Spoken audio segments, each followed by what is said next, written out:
All right. Great, so I guess we will go ahead and get started. I want to welcome everyone to the Washington Foreign Press Center today. Today's briefing is on engaging India through innovation and entrepreneurship. And our speaker for today's session is Special Representative for Commercial and Business Affairs, Saeed Haider.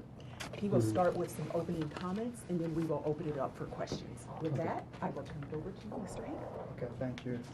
Well, thank you so much, Doris, for that introduction, and to Lalit and Verghese for joining us today. So my name is Ziad Haider. I'm the Department of State's new Special Representative for Commercial and Business Affairs. I transitioned in about a couple of weeks ago, and very excited that the first official trip I'm going to be taking is going to be to India. One of the things that the Secretary Kerry has repeatedly said is foreign policy is economic policy. And the purpose of that statement is to signal that our economic relations are central, and cementing our economic ties are central to deepening our foreign relations with key partners like India. And so very much in that spirit, what he announced in Singapore last fall in August was that his senior economic team would be leading the series of innovation roadshows across Asia. And the idea of these roadshows, or the concept of the roadshows, is to have a senior member of the State Department economic team leading a mix of U.S. multinationals, investors, and early startup stage companies on a roadshow essentially across different parts of Asia. And there are really three objectives to this roadshow. The first is to highlight the sort of American brand of innovation and I would say our approach to innovation and entrepreneurship. And I just said there that this isn't about us going out and lecturing others how to be innovative. That would be ludicrous, because many countries are innovative in their own rights.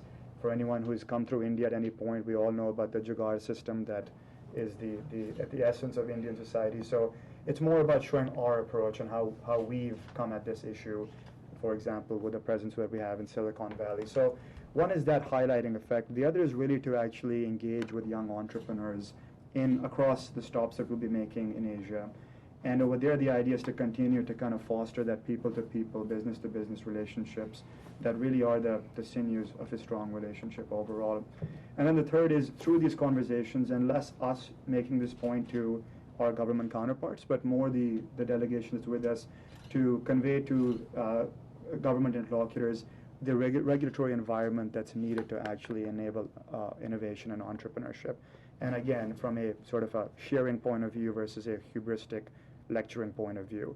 So that really is the objective. It's the sort of highlighting effect, it's engaging, and it's sort of encouraging governments to have that enabling regulatory environment. So that's the frame of it. Now, where are we going as part of this roadshow? The first phase is already underway, and Ambassador David Thorne, who's a senior advisor to Secretary Kerry on economic issues, is currently in Southeast Asia, in Indonesia, Vietnam, and the Philippines, with a similar mix of U.S. companies doing exactly the three things that I mentioned. And so what we will be doing is in phase two of this, or sort of you can even think of it as wrapped up with phase one, is heading to India later this week, and our Assistant Secretary for Economic and Business Affairs, Charlie Rifkin, will be leading this, and I'll be joining him along with his senior advisor, Urmila Venugopalan, is here as well. And again, the question is then why India? And for me, it's sort of a no-brainer. The fact is that we have a very deep strategic relationship with India that has just made leaps and bounds strides over the course of this administration. On the strategic front, I mean, just a simple physical expression of President Obama being the first U.S. president at Republic Day. I think that symbolism says a lot in itself. On the economic front, which has also moved, I think, under this administration, I would just point to two simple facts. One is Secretary Kerry being at Vibrant Gujarat. This is the Secretary of State attending one of the premier investment summits, and not in Delhi, but in Gujarat. So that clearly is an emphasis on the economic dimensions of our relationship. And the second, obviously, is the elevation of the strategic dialogue to a strategic and commercial dialogue. So this is a partnership that is deepening fast, and it is one that we've placed a great emphasis on our economic engagement, inextricably linked with our broader strategic engagement. And within that, I think a natural area for us to be tapping is that of innovation and entrepreneurship. Or as Secretary Kerry put it, the greatest potential of our partnership is really the innovative and entrepreneurial spirit of both of our countries. So that's why we're taking this roadshow to India specifically. And let me then just zoom in on what is the specific theme within innovation, because it's a very broad word. We're going to focus this trip on clean tech in particular, with an emphasis within that on infrastructure.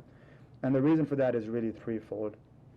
First of all, as we all know, coming off Paris COP21, climate and the issue of clean energy that again is just an intimate part of a smart approach to the climate challenge we face, is a key focus of Secretary Kerry of this administration. And so we want to continue to pursue that. We have an agreement on emissions, but at the same time now every country needs to do its part in the clean energy space. And so that's a key focus for us.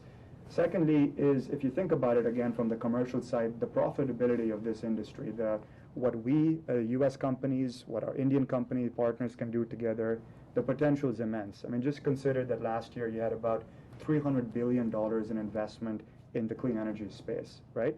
That's a pretty staggering number, and even more so when you think of that happening in the face of low oil prices, when you would expect people to dart back to, the carbon products.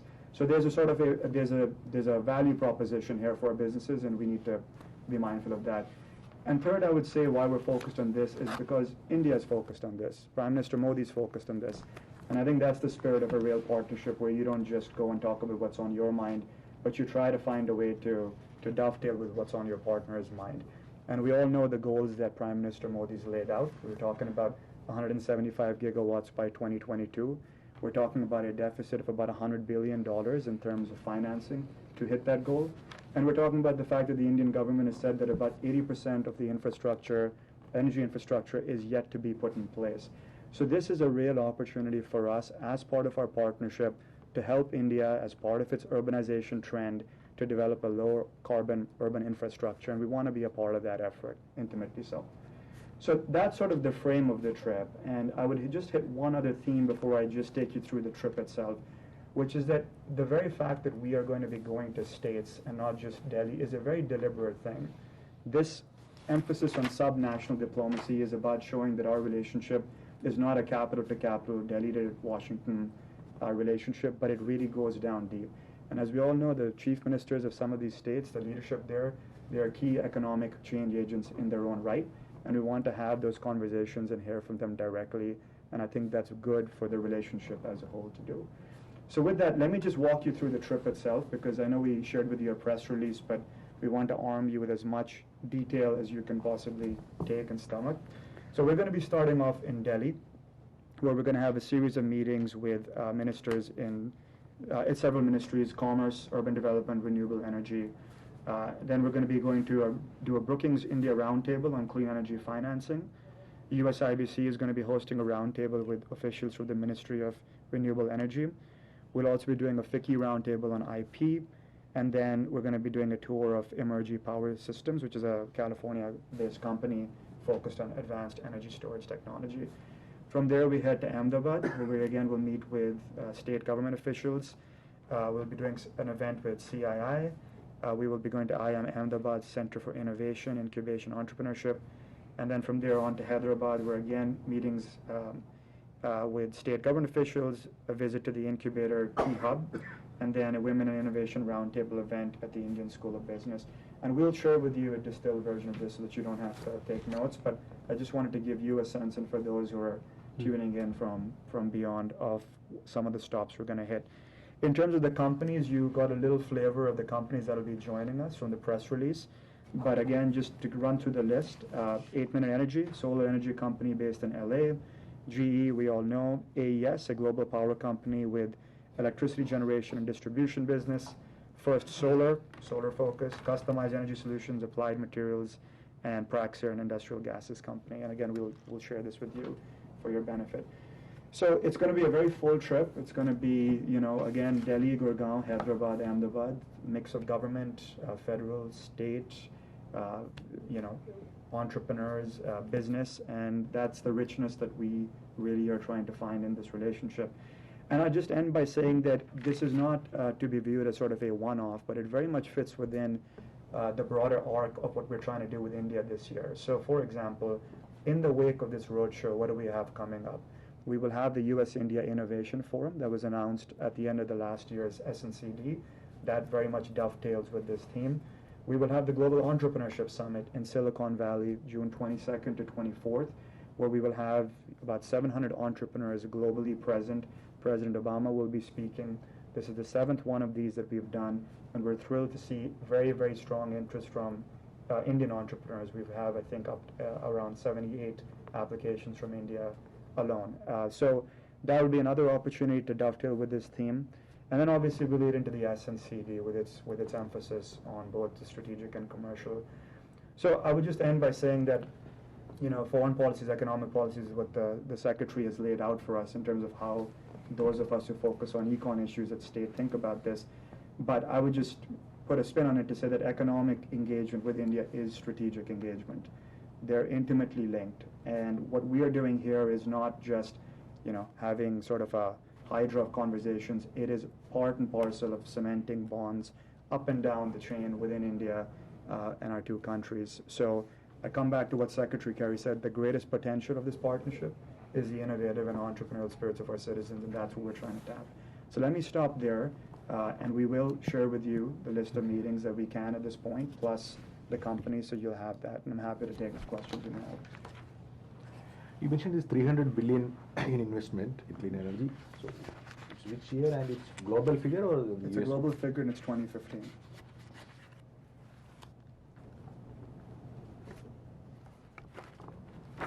And this 100 billion deficit you're talking about is India's alone, right? Yes.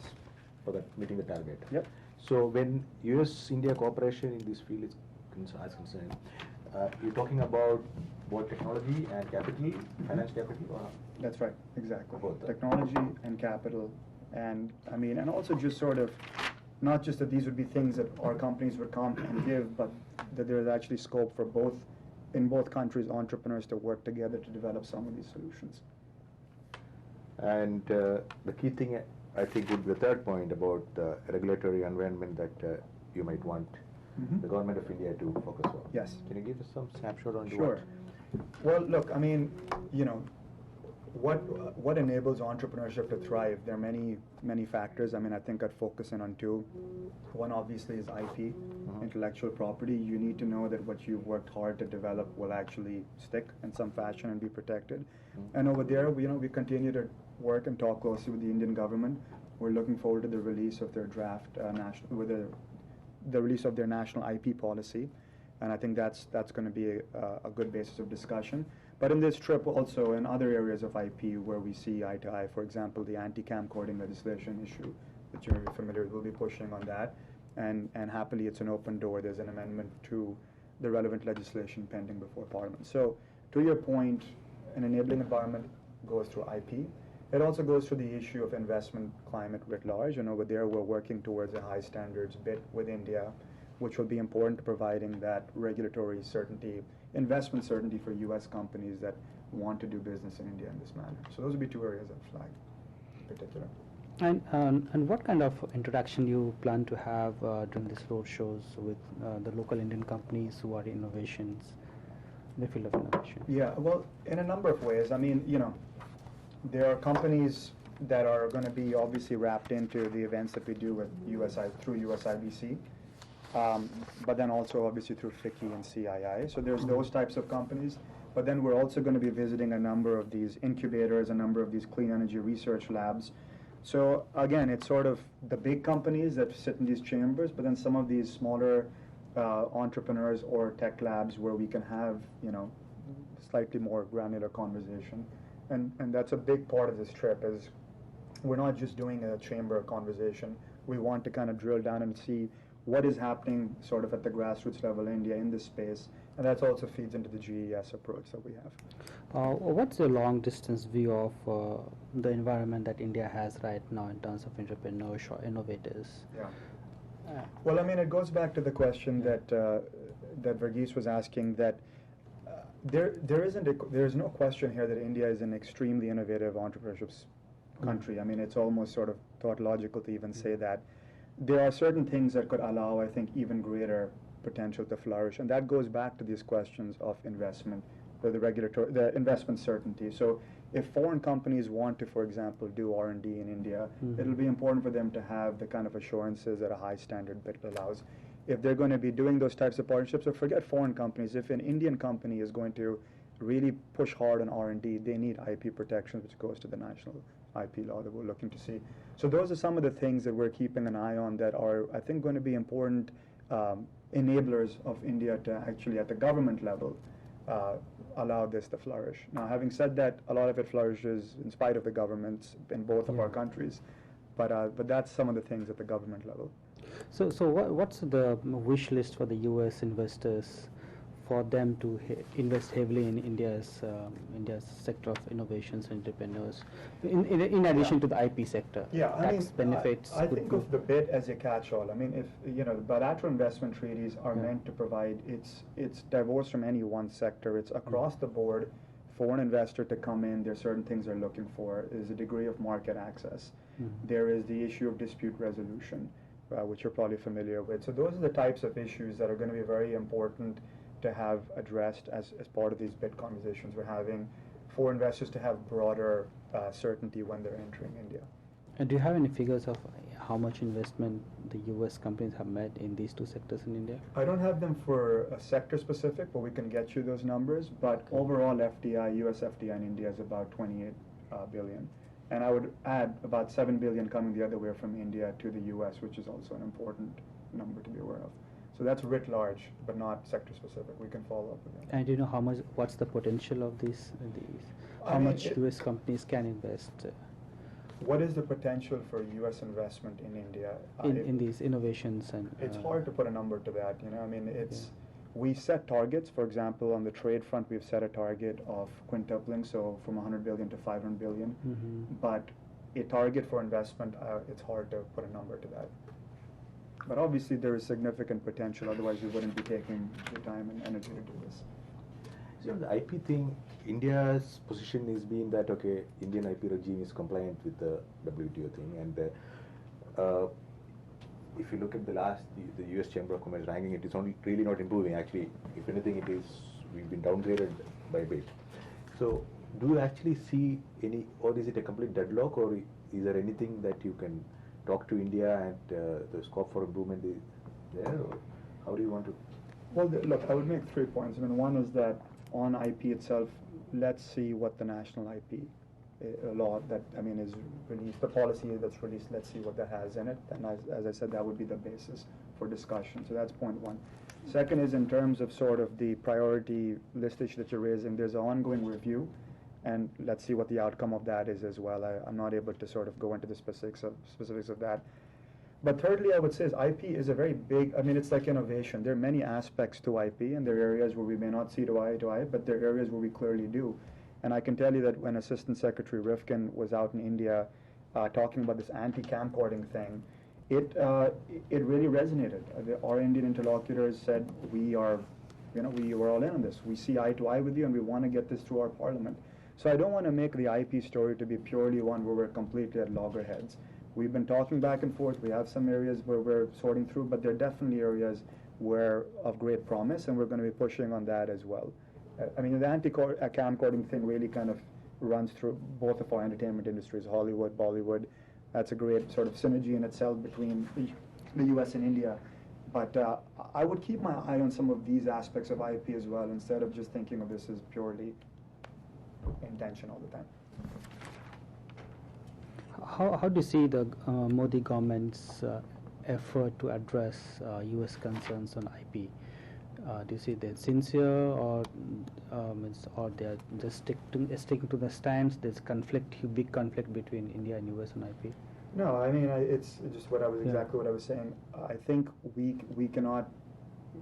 There is not a conflict here. There are areas of differences, but most importantly, there is a national policy that's being developed. We really will reserve judgment until we see what that policy is.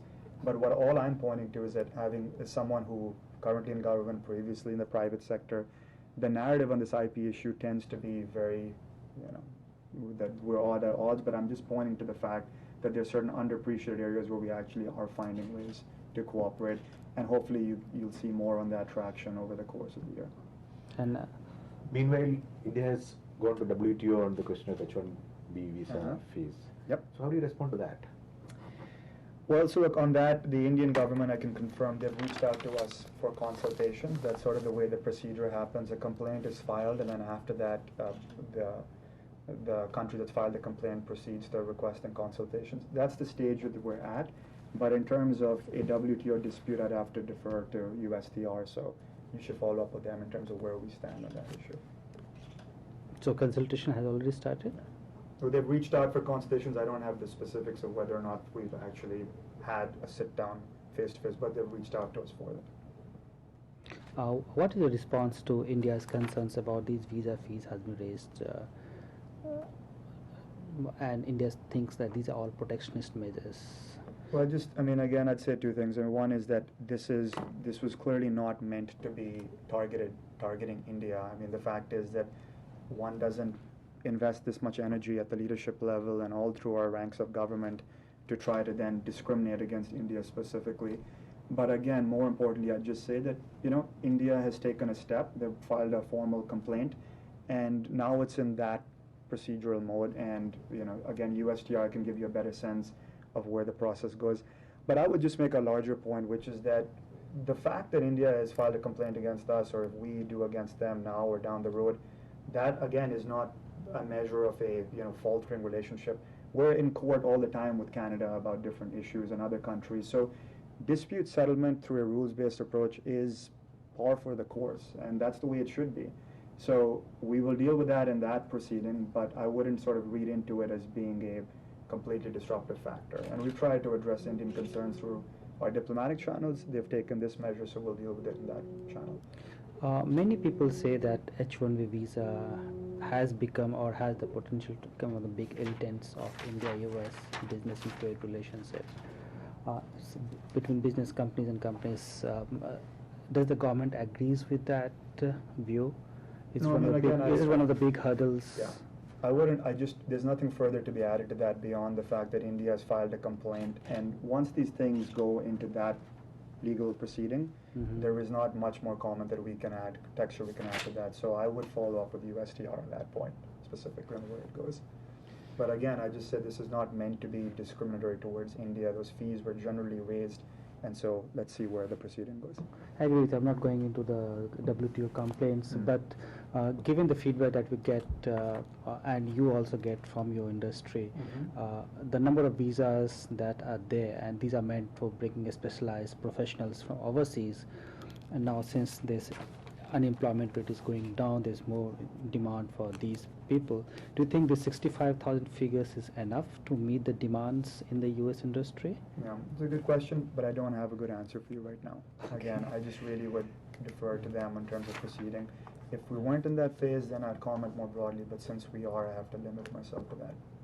Okay. So other than the regulatory environment, you said the general investment climate is also a point of concern or a discussion. So the investment climate. Well, let me just say, it's not that it's yes, there is more potential there's more that our companies could be doing if we had a high standard bid in place. I'm not making a critique of the Indian investment climate and saying that we have a problem, there's no opportunity. The very fact that over the last 10 years we went from 200 US companies to 500 in India, employing millions of Indian workers, is a sign that our countries see great potential in this relationship in the economic sphere. And so I don't want to lose 200 that to 500 in the last 10 years, from 2005 to now.